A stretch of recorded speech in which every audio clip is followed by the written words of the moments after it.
is the light of the world. The definition of this should be rather intuitive, right? And for the most part it is. He is the light of a dark world.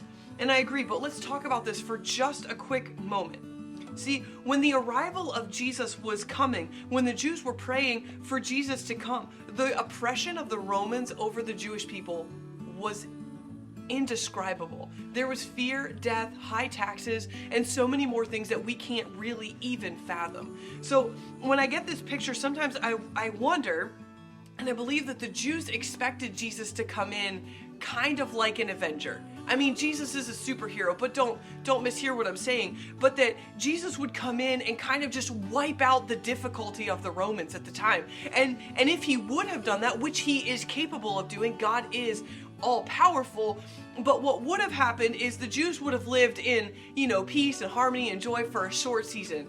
But the world is still dark. And so another people, another oppressive nation, another something would have risen up, and the Jews would have recycled that same prayer to have their Savior come in and save them from this moment and from this season. But that's not what Jesus said he was here to do.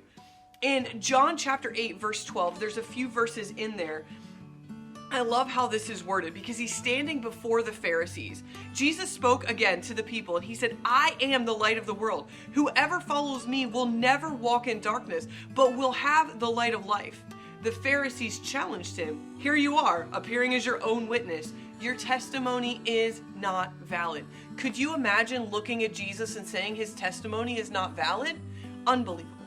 But they did because they didn't see him for who he really was. Jesus answered, if I testify on my own behalf, my testimony is valid, for I know where I come from and where I'm going, but you have no idea where I come from or where I am going. It continues in verse 15, and I challenge you to read the rest of that passage. But here's what Jesus said. He said, I'm not here to just destroy it all. I'm here to lead you in light. I am the light of the world. And sometimes we choose to sit in darkness, and we only come into the light. We only allow Jesus to be a part of our lives when things get really bad, or on Christmas, or on Easter, or we only go to church when our mom really asks us big. But I challenge you this, don't sit in the dark.